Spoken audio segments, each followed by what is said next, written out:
Yes. What's up? What's up, Mason? This is podcast number 3 or 4. I can't remember. They just fly by so quickly. 9, 10, 11, 12.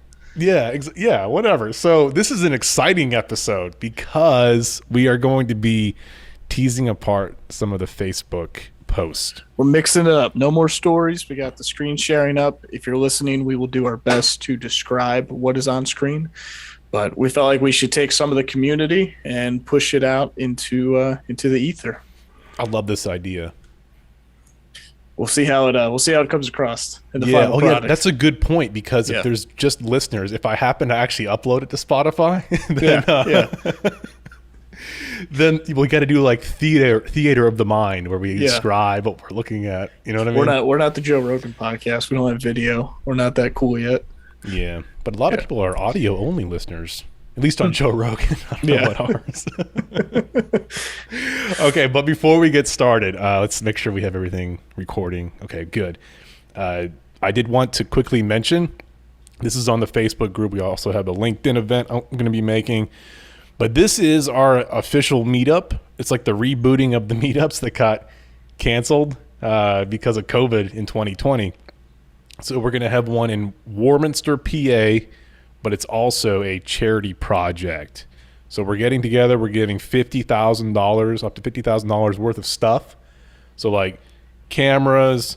We're trying to get PDK to donate some stuff. And we're doing structured cabling. I think we're donating like monitors, printers. Wow. Like Epson. You like Epson, don't you? Yeah. We got some stuff to talk about with Epson too. Yeah, they reached out to me. They wanted to give like not the industrial like label printers for structured cabling, but like just like a regular printer, like office printer. So so they're going to be donating some stuff. We do need more donations though. We can always use more money just to get any other equipment we need to. But that's the meetup. I think we're going to have like 30 people there potentially. Wow. Yeah, way more people than we need to like install stuff. But I'll be there hanging out. One person per drop. You get data line 3 and you get data line 4. It'll be good, man. It's a community effort. That's what we're all about. It's awesome. Yeah, I'm excited about it. But as you can see on the screen, there's Marco Chaffiot, there's Ray Klein, and that's Stephen Kleinert. Awesome. Yeah. Cool. So this is how this is going to work. We made a collection. We just figured out how to make a collection on Facebook. So we took the group post, we saved them, and now we're going to go in and give some unsolicited feedback and some constructive criticism. Yep. Okay, here's the first one. You guys ready? So for those listening, this is a cradle point install. So 2 outdoor directional antennas.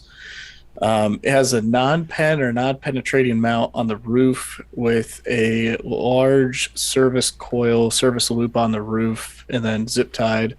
And I just realized he didn't cut his zip ties on the roof. I hope he went back and cut those. But to kind of start off with, he has a protective pad on the roof. It's got cinder blocks, and then he has a coil of. So it's hard to tell how thick this cable is, but if it's RG6, he should have figured out how to get connectors or crimps for it on the inside. So keep the factory ends on the outside, but use crimps on the inside. That way, if there is waterproofing, which I assume there is on those, then you can keep that. But try to shorten up the cable. So if we go back to the first one where he has the mount up. So overall, I would say, this isn't bad. If if it's your first attempt at it, that's not bad at all. If the connectors, I assume, are made to be out in the weather, they're facing down. People were saying you could put some weather seal on it. The problem that you can have with doing that is if you put weather sealing on the connector and it's not designed to have weather sealing in it, then you can actually trap water in the connector. Therefore, you're prolonging exposure to inclement weather or moisture, and you can damage it a lot quicker. So, for example, if you were going to do anything in this case, You would add dielectric grease to the connectors. You wouldn't actually wrap anything around them. Wrapping stuff around it's not going to fix it. If you put dielectric grease in it, then water can't penetrate anything within the connector. So at Dish, when I worked there for 2 years, that's what we would do for backhauls using HughesNet. Like you would ever want to do that, but people did, and that's what we would do. We put dielectric grease in the fittings and torque them down, and that's what I would recommend here if you wanted to add that. But if the manufacturer isn't calling for that, then in my opinion, there's no need to. But I don't do a ton of these, to be honest with you. I just am commenting on his work. So Right. Well, I'm glad you mentioned that you used to work for Dish, so you have some experience mounting stuff outside and working with coax and copper and all that. But also, don't you do a lot of like ubiquity, like point to points, or is that we not the do. We case? do them every now and then. Yeah. A couple things that they point out is you want it to keep it away from metal as much as possible. And then they recommend that you're, I think, 10 to 15 feet above any metal objects. They mainly point out water towers. Obviously, the world's not perfect and you can't always do that. I wonder with having those antennas right next to each other if that causes any interference, but I could be wrong there. Bringing the cable down, there's yeah, I don't know. There's a lot of things that I maybe would have done differently. The photo that Blake's showing right now is he has the 4 cables just going into the building, and he just drilled. It looks like he took a 1/2-inch drill bit and just drilled 4 holes, and then just kind of shoved the cable through. And it's a metal building. So can you go back to that other photo? Yeah. Yeah. So that photo, what I would have done here is taken and put a single gang box with that weather sealing around it, and then put 2 cord grip connectors. And you can get cord grip connectors from Garvin and get them in different sizes and whatnot to fit the OD of your cable. But you could also go to like Lowe's or Home Depot and they make oval cord grips. So you could fit 2 of these on either side if you did probably like a 3/4 or something.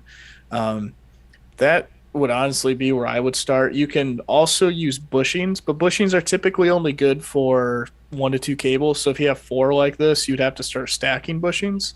And I'm not a fan of how that looks. So yeah, not a good look. yeah, good coming in on the wall though, and not the roof. That is good. Yeah. And it looks like he actually did weather seal it. I'm not sure if that's the same penetration. It kind of looks different, but I imagine that's the same one. But so again, there's no protection against the metal. So he just drilled the metal and he put nothing between the cable and the metal, and that's just going to cut it up, because that cable, it's not secured on the outside of the building, so it's just going to be flapping in the breeze. And eventually what's going to happen is that metal is going to work through the jacket, it's going to work through the shield, and then it's going to make connection to your stinger in the center, and it's not going to be a fun day. So yeah, that's a lot of just loosey-goosey cable just hanging out there. There's also no grounding. So because they're outside and they are in where lightning's at or EMI, you can damage a lot of things with no lightning strike, and just it's attracting the natural electricity that's just statically in the air. So if you don't ground that, there's no way for it to dissipate it. The equipment at that point is somehow dissipating it. So I would have recommended bringing that down to a ground block and grounding it outside. And I would almost imagine that it came with that. So then the obvious next thing is, okay, we have a Meraki. That's good. There's no surge protection. There's no UPS. Right. Again, we have an outdoor unit, and it's just there's no grounding. It's just being brought directly to the unit, and then there's no proper surge protection. So that cradle point doesn't stand a chance. Yeah, I don't think this is going to last very long. So wow. All right, well, there you have it. He asked for constructive criticism. So yeah, I would say if this is your first attempt, I've seen worse, but a lot of improvement. Thanks for posting, Nolan.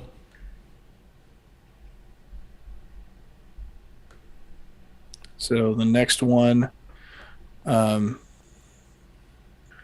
What's the next one we're pulling up? Nick. So Nick posted, what would you charge to hang a total of 8 50-inch smart TVs in a school setting? Questions like this drive me up the wall. These are your favorite. We talked about these in the last podcast. We did. We did. Once Blake posts it, which will be before this one, so you'll know it.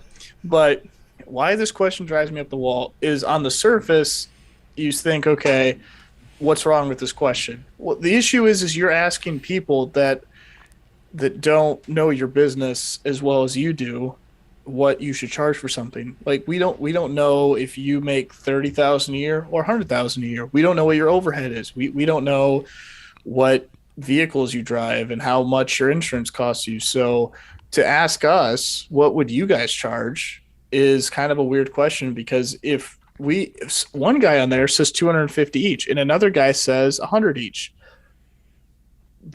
both of those could be the correct answer depending on your situation. So like, for example, if I need to go hang one TV in a house, I may charge $500 depending on if it's an 85-inch and I got to be there, I got to have two guys there for a morning. That's probably $500. But if we're on a job site where we're already making $20,000, he's like, hey, can you throw this TV up for me? Oh yeah, it'll be an extra $200, or it'll be an extra $100. It really depends on your situation. And he didn't specify, are you putting this in cinder block? Are you putting this in drywall with steel studs, or putting this in wood studs? None of this is known. And so people are just putting out there, like Eric put an hour each, 125 an hour around here, 1,000 to 1,500 depending on overhead. And then, Tommy put, I can hang a TV in about 15 minutes. So 2 hours labor plus or minus a bit plus materials. It's this thing is like, no one has seen this. Everyone's commenting on what they believe is the right answer, and no one's correct, and everyone's wrong. And the reason why everyone is wrong is because no one knows what he's working with and no one knows his company. And it's like, on the surface, he's asking it because he wants to know an industry standard, but no one's going to give him an industry standard because everyone is, again, different. So for example, if you were an electrical company and you were a union and you had to pay your guys 50, 75 an hour, how much would you charge to have two guys come out and hang TVs? Versus me, where I'm not paying my guys that much an hour, how much am I going to charge to hang TVs? We can be in the exact same county, in the exact same city, and quote out the exact same job, and our prices will be just astronomically different. And that's the same thing you're going to see here, is you have to look at how much is this going to cost you and how much do you want to make? And, a good rule of thumb is, 30 to 50% margin in what you're doing. So if you're paying someone 30 an hour, you should probably more or less triple it at that point for labor. But material costs, you usually have a 50% margin. So if you're paying someone $30, charge at least $60 an hour. If you're, or charge more. But you also have to look at the area that's around you. If you don't think you could get away with charging someone $200 an hour, $200 per TV, then you need to consider, okay, how much could I charge them to get the job? And then am I making enough money at that point? Or am I going to charge this job lower to maybe have the opportunity to get more work? So there are so many things just with this one question that everyone that's commenting is just wrong. If they're giving an answer, if they're like, this is how much it should be, like $250 each. Where are you pulling that from? You have no idea what is involved in this. You just said a 50-inch TV in a school. Most schools have concrete block. Is it a concrete block? Is it steel studs? Like, what all are they asking him to do beyond that? Does he need to pull any data to it? It's just these are the questions that when you get it, he has good intentions of asking it, but all the answers are, I think what he's going to find is he's going to find a nice middle ground with all these answers and probably go with that. So what's your thoughts? Did you chime in on this particular, so nobody answered the question like correctly, quote unquote correctly, Yeah. where it's all dependent. There's like 30 variables you got to figure out. Nobody Yeah. told him that. So what did Chris say there? I can't Well, read it. Chris was responding to Tommy Jordan about. He was like, "You haven't worked in a school, have you?" Because like Tommy's like, "Oh, I can do that in 2 hours and whatever. I can do it in 15 minutes and 2 hours of labor." Chris is like, "No, it's never gonna happen." It's funny what he wrote, but it's not answering the question. Mm-hmm. Yeah. So, okay, all right. Well, I think we beat that to death. You want to move on to the next one? Sure. All right. Next one is from Diego. I can't pronounce any of these last names, so I'm not even going to try, but this is Diego. You want to read the question, Blake? I can't read it from my end. Oh, you can't read? Okay, so No. what's you all's go-to for passive outdoor speakers and subwoofers? He said, I used to use Allura, wanting to see what other people are using and happy with. Yeah. So the thing is with asking this in the low voltage nation community is this is not a pro AV community. Right. So there's other groups. what you're gonna get a lot of questions you're gonna get a lot of answers that are like what you could buy from ADI or maybe what has good Amazon reviews, just in all honesty. And even I would say Josh would probably even have a better answer than me, but we've done landscape systems, and the Sonance is kind of like the industry standard for outdoor speakers. They were kind of the ones that just did it really well. And then True Audio, they also were one of the first on the market. I like Origin Acoustics really well. They tried to take their system and match it as much as they could and pretty much outperform the Sonance system for the same price.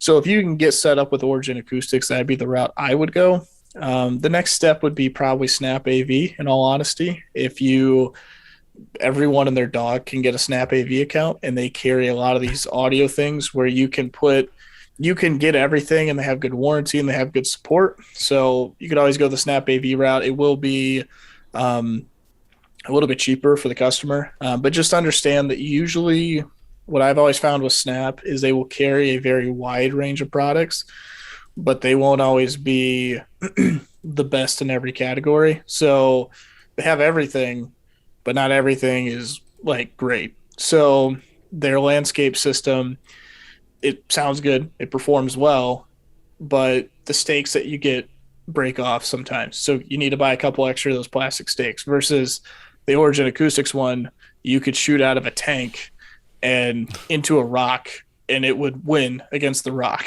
So it's one of those things where it all comes down to you also have to understand that the audio industry and the AV industry is a completely different market with completely different expectations. So the low voltage industry is almost frowned upon because it's like everyone's trying to do bottom dollar or do really good work for almost like the lowest amount. And so margins are typically lower. Mm-hmm. And so the only way that you get to have higher margins is when you meet a client that understands what these things are and then can appreciate that.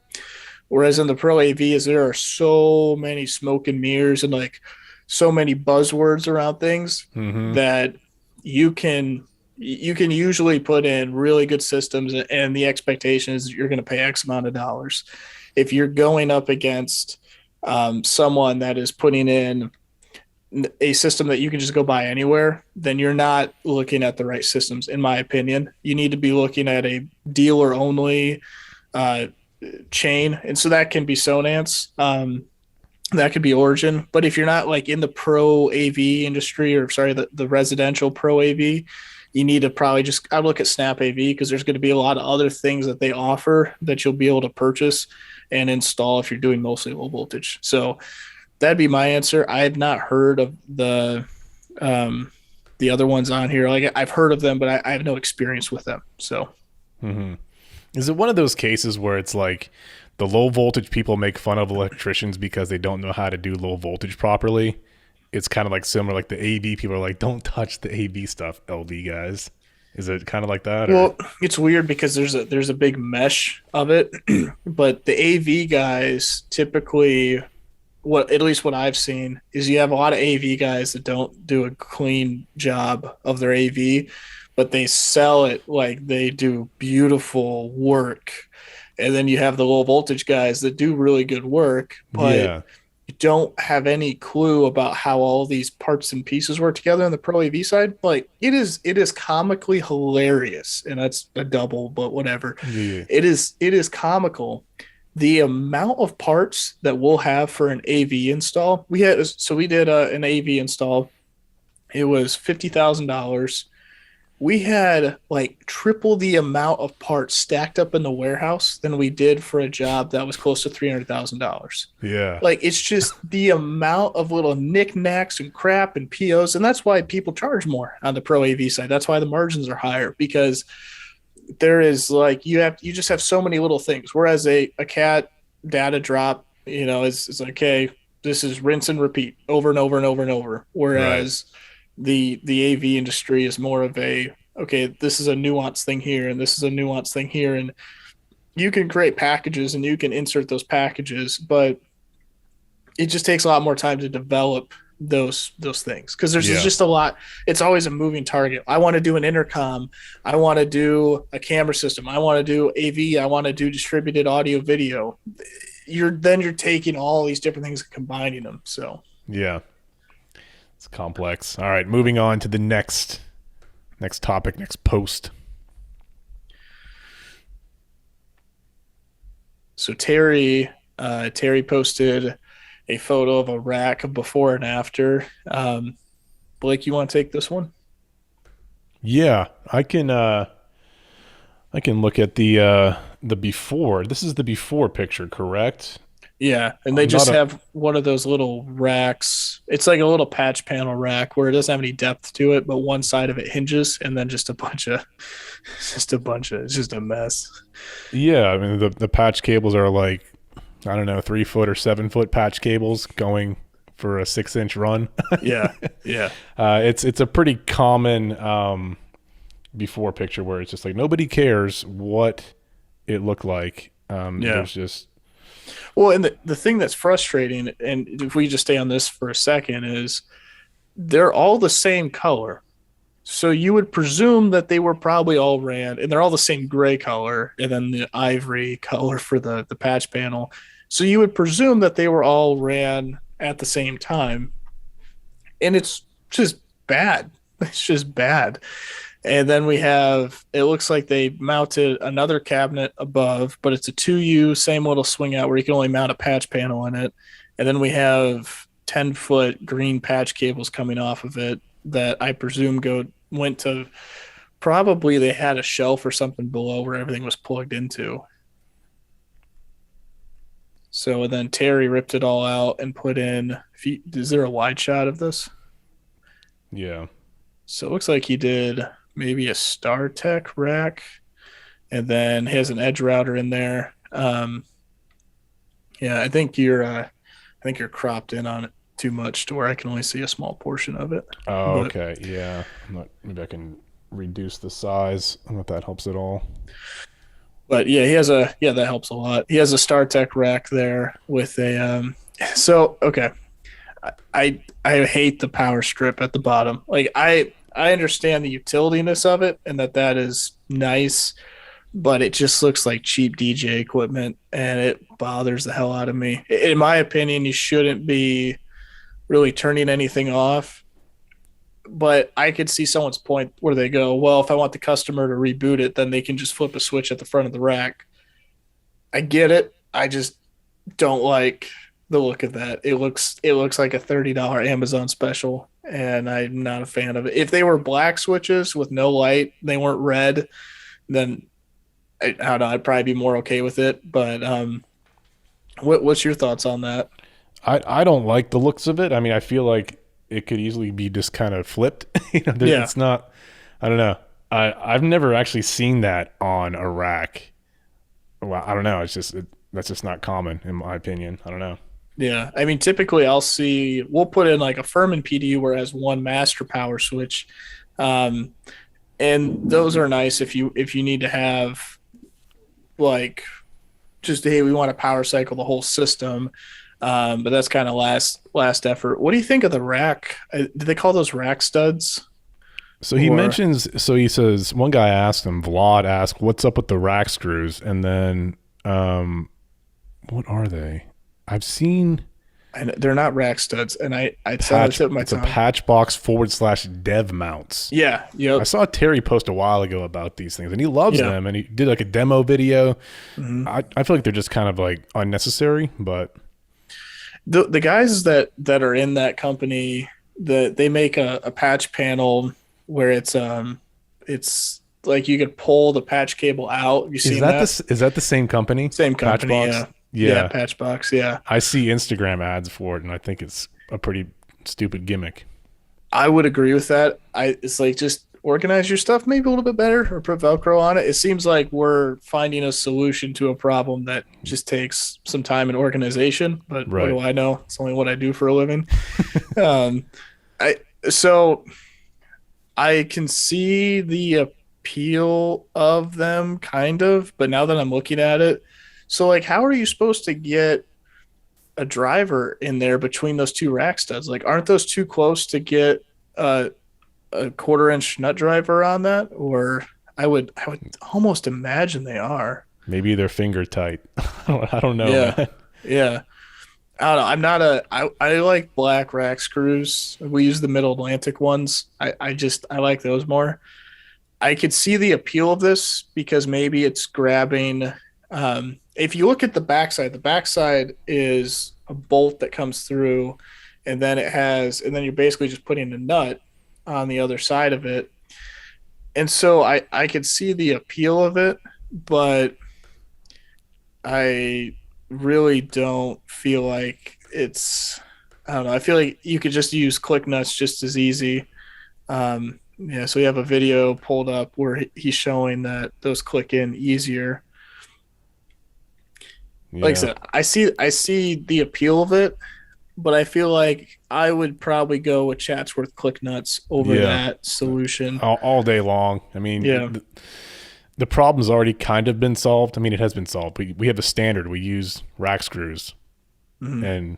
and rack nuts. Well, I think what this is trying to solve is the whole problem of getting the square nut in there.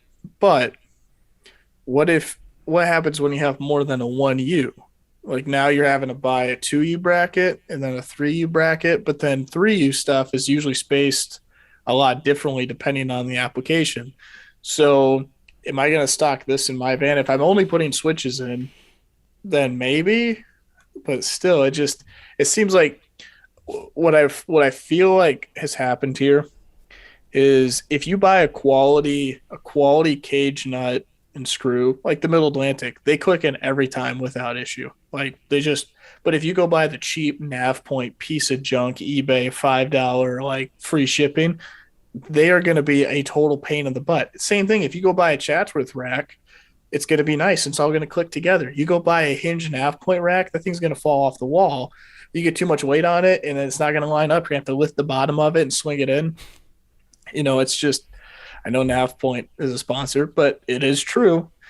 Those are going to be differences. You get a click nut. If you've never used a click nut, if you like this patch box idea and you don't like cage nuts, get click nuts. These are going to probably cost Right. you more. If not, they may be the same cost, but I would almost guarantee you there's more into this because they probably had to get totally different machining to make this happen. Um, but I like the edge router kit. So he has a 1U edge router mount. He has the brush panel in there. I think that's a nice touch. Patch panels are blanked out. You know, the one thing that I go back and forth on is the 6-inch patch cables. I personally like the neat patches because it allows you to move things if you need to, Right. and it allows you if you're going to put it in an environment. If this rack environment that has the 6-inch patch cables is in an environment where you are in complete control of it and you're not handing it off to anyone, or if you don't want anyone to change it or mess with it, then that's fine. But if you're handing this off to a client and it's expected that they're going to manage it, I feel like if you give them the tools where they can do the job and make it look clean without having to buy anything differently, then that's good. Because most people don't have 6-inch patch cables laying around. You get Randy, the wife of the husband of the wife that's the manager IT guy coming in. Oh, I got this one from home and plugs in. Well, now the whole aesthetic is ruined. Now you got a 3-inch patch cable hanging off the side of it. But if you have a neat patch in there, yeah, I get it. This is sexier. I agree. This looks way better. But if you have the neat patch, it's this nice in between where you can then shove that excess cable in there and close it up, and it's nice and tidy, and then no one gets their feelings hurt, and it stays consistent. But then people don't have to go out and they don't have to buy different ones. Or let's say they go, hey, we need to add 6 more drops to this. Okay, cool. We'll add 6 more drops to this patch panel, and we're going to get rid of these other cameras. What do you do then? This whole model has been broken, and we're putting a 16 port switch in, and we have 16 cables. Why are we exactly provisioning the switch to the patch panels? And believe me, I think Terry does great work. I'm just being extra critical here of why are we maxing out the switch? Why did we not put a 24 port in? Why did we not put a 48 port in? If we're going to put a 16 port in and we're going to set it up this way, if they ever want to add drops but not use a couple other ones, this falls apart. And that's why Pierce uses 48 port switches for everything, because that's where the model doesn't fall apart. Because if you have a full 1-to-1, then it works pretty much perfectly, because, oh, hey, we need to add a couple drops, we have switch ports available. But as soon as you're doing, oh, we're doing a 16 port switch with patch panels top and bottom, and if they want to add, move, or change, now you have to realistically, to keep this working the way it is, you have to get a bigger switch. So right. Yeah, maybe there's a reason, but probably not. I mean, to max it out is kind of like, okay, well, that's it. Yeah, you're right. And there's lots of companies where if they've been operating this way for 10 years and you're like, we're never going to change, that's great. Just saying, I think it puts you in a little bit of a box. Yep. All right. Moving on to the next post.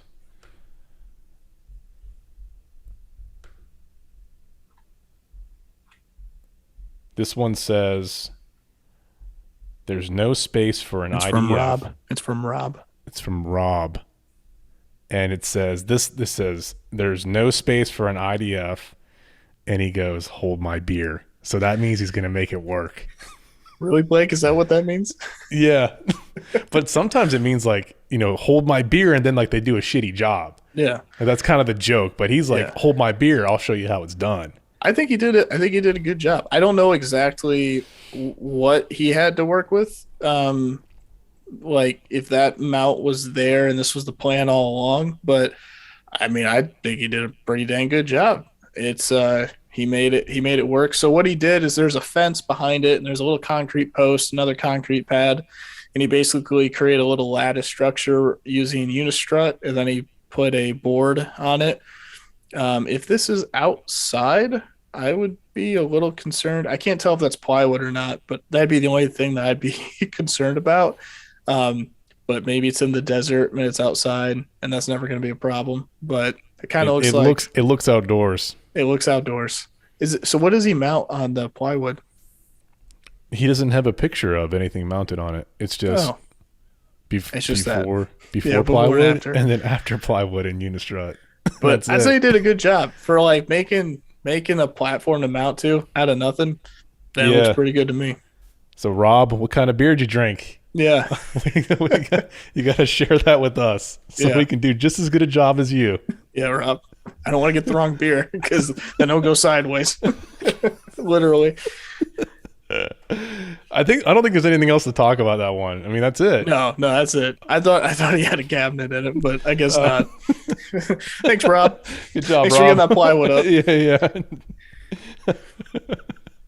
So what's your thoughts? So this next one is from Jif, and Jif mounted a rack with I think a 48 port high density patch panel from ICC.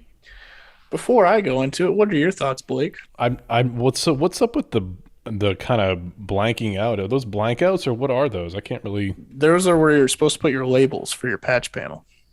Okay, that's interesting. I've actually never seen this configuration. What's the purpose of it? Do you know? It's for high density, so I can't read the numbers, but I presume it goes up to 48. Okay. So it's a 1U 48 port patch panel. Yeah, I mean it. There's not much going on here. I mean, we're just looking at I don't know how many drops. What like 10 drops maybe, Yeah. and I mean they're not really combed, which is Nope. not a huge deal. But I mean, like he's at the IDF. Yeah. You should comb it to make it look nice. And there's like I Yeah. think some zip ties going on. That's pretty frowned upon. He's got a combination of mostly Velcro and then a couple zip ties. I think, or at least one I can see. It's just interesting. It doesn't look bad, but it just It's looks not great. yeah. We could take this from good to great Yeah, just like undo the Velcro and comb it. It would take like 15 and minutes put a probably. piece of plywood on the back and properly mount the rack because we got one screw, we got some fender washers, and we got some regular screws in there. So I feel like so my other question is why come through the wall if well, I guess I see that with the rack that he chose, it'd be hard to bring conduit down through the top with that rack. And this kind of goes back to having a good plan because if you're going to put a rack in that big, I don't know exactly what you're doing, but it looks like it's maybe a 15 or 18U rack on the wall, Right. and you only got it looks like a 1.25 inch hole to come through on the wall. Maybe go with a different rack in the future and then bring conduit sleeves down through the ceiling. That way you have plenty of space to work with and then you're not limited by that. Like, yeah, you could put a bigger wall plate in, but they only make wall plates with holes so big. Like you're gonna max out pretty soon if you go with more than that amount of drops. So Yeah, I think the rule of thumb really is to use conduit. You know, have your yeah. penetrations that where it's future proof to a certain extent. Like he's got a weird situation going on here. Yeah, and then we also have screws already in the rack, which I guess I can't frown upon too much. It seems a little odd to put to pre-rack and then only do two rack screws per 1U. So, Jeff, I would say there is room for improvement there. He didn't ask for it. He just said that's a wrap for the week. That Again, was his caption. how did we start this podcast? Unsolicited advice. Jeff, you Yeah, didn't we ask for did it, we did caveat it, didn't we? but it Listen. needs some love. Yeah. Okay. So, what were some comments on that? What was the community saying there? Only bit of advice: get rid of the clock outlet and get a twist lock. Do you know what that means? A clock outlet? What is that? Well, it looks like he has is it NEMA 5-15R, so just a regular plug on the wall. So, and how did Jeff respond to that one? I was kind of curious. Unfortunately, electrician on this one. Always got to blame the electrician. Always got to blame the electrician. So the one thing I'm not a huge fan is he's got the data running right next to the power. Again, another reason why we run conduit from the ceiling is so that we're always separate as much as possible from the power. Right. The only thing I dislike is the staggered keystones. Yeah, there's more than that, Jason. That's wrong here. No, yeah, because I've never seen those. I didn't know the function. I know I like things symmetrical myself too, but it's what the customer wanted. Yeah. Why is the customer? Yeah, it's kind of weird. Okay. And then we see Wire ties. Yep. Zip ties. That's not good, buddy. So I wouldn't go behind the wall for the cable entry. Good point. A pain in the butt to add more. I would install some unistrut, and then he's probably showing those 4-inch sleeves that you could put in there. So, yeah, I'd say this is why we have the community, right? They go, hey, you need to do, we see this and this and this and this, so that all can be improved. And this is why be a part of the community and see what they're saying, because pretty much all these comments are good. I disagree with the twist lock. I don't feel like this rack is going to have a 3000 VA UPS in it where you're going to need a twist lock power connector for 30 amps at 220. Just doesn't seem necessary to me. But Yeah, the other thing is if you did a twist lock, then you would have to break that out somehow to get your to get just regular plugs if you wanted to plug a laptop or a PDU in. So Okay. And the last one last one, access control. is, oh yeah, it's the S2 stuff. Yeah. So um I am honestly not very familiar with S2. I know that they are one of the, well, Linnell. I don't, I was thinking S2 was something else, but so Linnell is kind of the big dog in the access control. But again, I'm not familiar. I don't use Linnell. We use Phoenix, which is kind of an offshoot.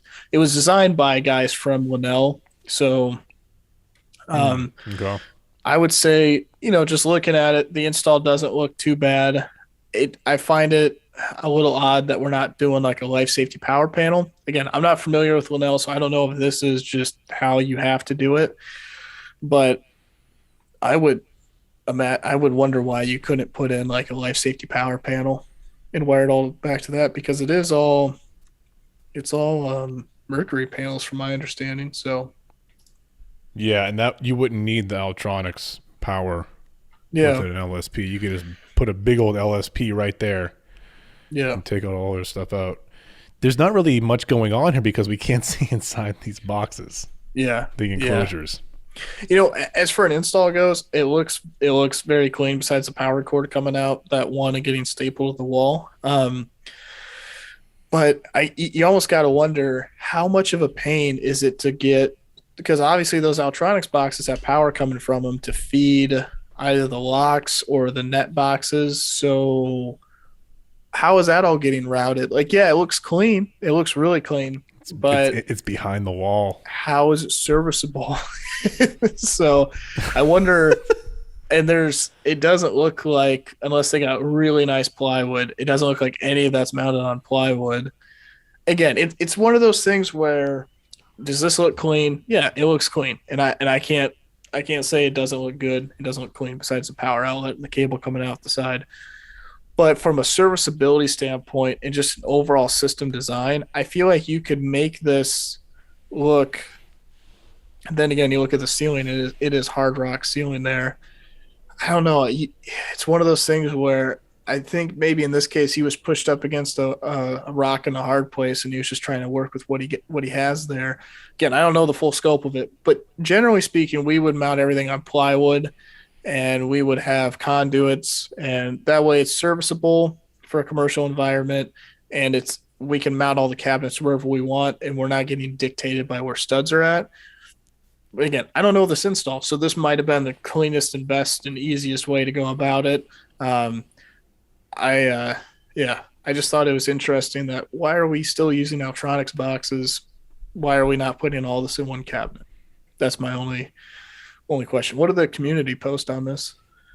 Well, he asked for engagement. He wants to do a what's your biggest nightmare for servicing stuff. So he's Yeah. trying to get people to engage. Oh, gotcha. Yeah, or someone built a wall in front of the equipment. You couldn't go open the lids anymore.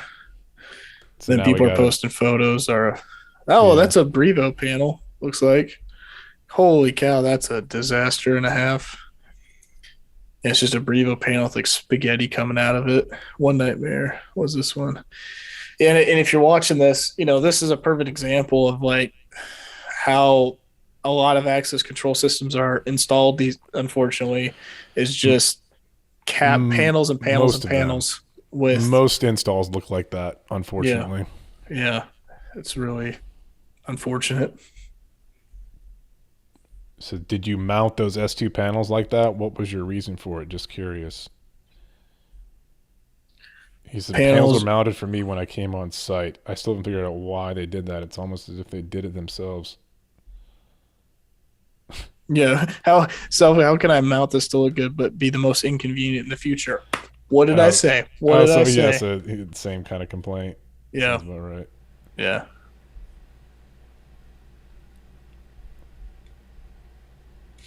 No, that old trunk slammer yeah. gif. People love that in the group. Sheesh. So yeah, I would. This has been pretty fun. I've enjoyed going through it and kind of seeing what other people have been posting. Yeah, So I like it. Great idea. We want to get some guests on. I talked to Michael Miller. He yeah, likes the shout outs because I don't know, Michael, if you've listened this far, yeah, we want to get you on the podcast. I think we yeah. can talk about Avis Security, a Vigilon, your favorite, and maybe he does Brevo. That'd be awesome if he did. I fuck Brevo. Brevo's like Apple. They think they're high and mighty and they have the best products and solutions, but they're just half of them are just so half baked. You know who I really like is PDK. Yeah, I like Jeff Perry. He's the founder. I interviewed him on the podcast, yeah. and I also I saw them at ISC West. They had a really good booth. They had like cameras and everything. They had a Yeah. really strong presence at ISC West, and it's just a really good company. Their core values and their products really polished. So I like PDK. I've seen it. The thing that I always struggled with there is it doesn't seem to be an enterprise level system. So when someone wants to do Right. access control, it's either I'm a small mom and pop shop and I want one or two doors, or we have 5 locations and we don't want to keep managing all these keys, and we Right. have 20 doors at each location or 12 doors at each location, and we want to tie it into Active Directory, we want to tie it into video. And it's like, okay, what if I could just find something that's that enterprise level, but also is price sensitive to the lower customers? And when you get into that enterprise level, the user interface, because there's so much there, is never going to probably be just fantastic. And Brevo suffers from this as well because they have tried to get into the enterprise space, and they are just. It was funny on the IPVM. They did a walkthrough of it, and they're like, so this is our dashboard, it's so beautiful and clean and nice. And the guy from IPVM's like, so, like, but why would I care? Like, why do I care to see all these graphs and pie charts? Like, I'm trying to configure my doors. I don't care about, like, you had 15 people come in this day. Why do I care? I I want to see like what the event log is, and I want to see who's been coming in. I want to monitor my facility. I don't care about.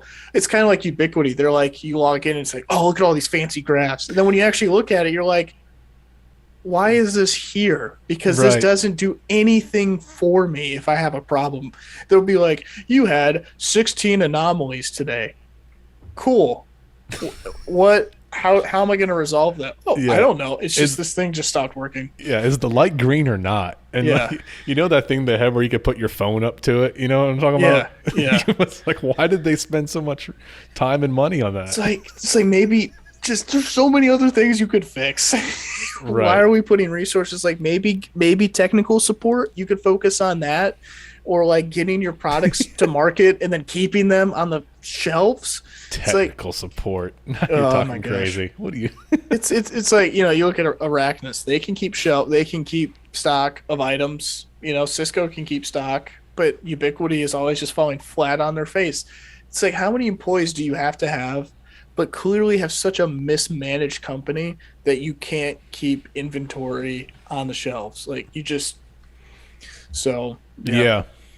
Hey, Yeah. whatever happened with projects? Did you ever pull the trigger on that? Oh yeah, we are. Well, I'm slowly but surely working through that. It's probably gonna take me a couple months to fully deploy that, but I'm moving. I'm actually gonna work on re-inventorying the whole warehouse, and I got a new Epson PX5000 printer Oh, that yeah. they actually gave me a discount on, which is really nice of Melissa. And they've been helping me. I designed a whole labeling scheme, and then what's really cool about that is you can take a spreadsheet and you can put it in their software. And I'm sure there's like every printer does this, maybe not, but you can take like a Google Sheets, put it in there, and then you can say, hey, pull the data from this cell and put it here, and this cell and put it here.